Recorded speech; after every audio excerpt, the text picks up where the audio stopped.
Bienvenue à vous, je suis Pauliane, promoteur de la première école de la voix en Afrique francophone. Je suis également comédien voix off depuis une quinzaine d'années. Et aujourd'hui, nous allons voir la méthode DIVA. Eh oui, les 4 paramètres d'une belle voix.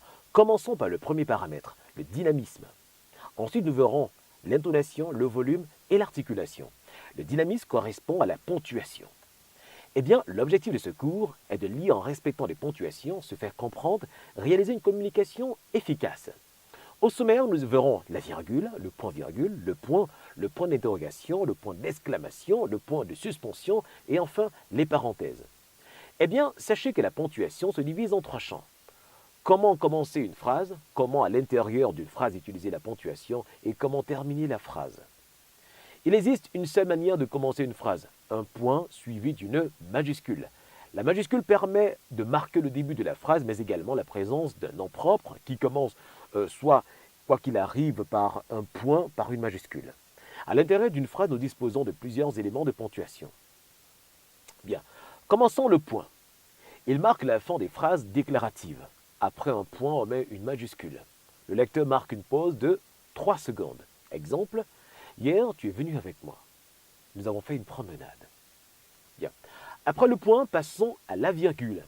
Elle permet de séparer les éléments d'une phrase en faisant une pause et qui va donc permettre de séparer une idée, un contexte général fixe par la phrase. Exemple, j'ai un chat, un chien et un hamster. Vous voyez, l'intonation de la virgule, je monte légèrement. Le point, je redescends.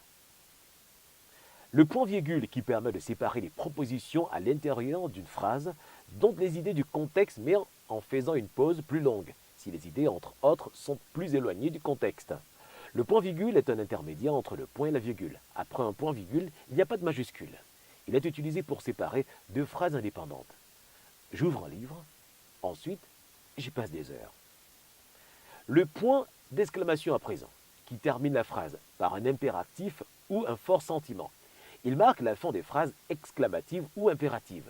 Il exprime donc la surprise, l'étonnement, la joie ou encore un ordre. Exemple, cours ou encore quelle surprise. Eh bien, il faut comprendre également que la ponctuation aura un impact sur nos intonations, également sur notre communication non verbale. À présent, passons au point d'interrogation, qui marque la fin des phrases interrogatives. Il permet de poser une question ou de montrer une interrogation. Exemple, que veux-tu? Souhaites-tu devenir une très belle voix?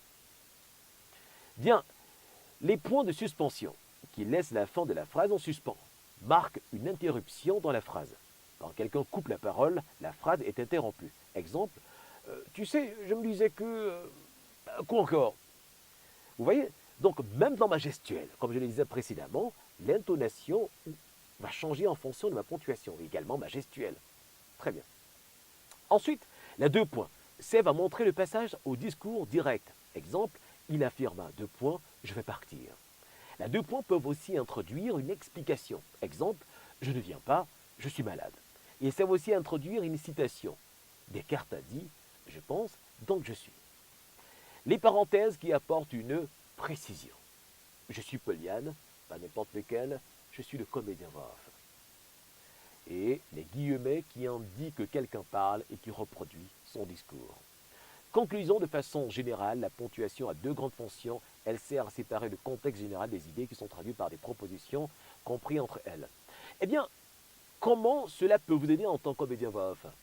Eh bien, sachez que la ponctuation nous permet d'avoir un débit qui ne soit ni lent, ni rapide, mais constant, afin qu'on ne puisse pas se répéter tout le temps face à notre interlocuteur. Il permet également à notre public de mieux digérer nos informations.